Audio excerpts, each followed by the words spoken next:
আজকে খুব সাধারণভাবে কাঁকরোল ভাজি করে দেখাবো। কাঁকরোলগুলোকে প্রথমে গোল গোল করে কেটে নিয়েছি, তারপর এগুলোকে ধুয়ে নিয়ে গুঁড়ামরিচ, হলুদ আর সামান্য লবণ মাখিয়ে নিয়েছি। এরপর একটা প্যানে তেল গরম করে নিয়ে এই যে কাঁকরোলগুলো দিয়ে দিচ্ছি।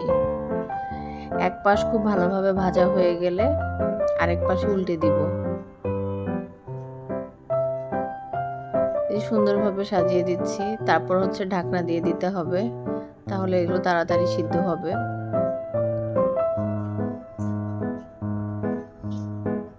কাঁকরোল ভাজি কিন্তু খেতে খুব মজা লাগে, গরম ভাতের সাথে, খিচুড়ির সাথে।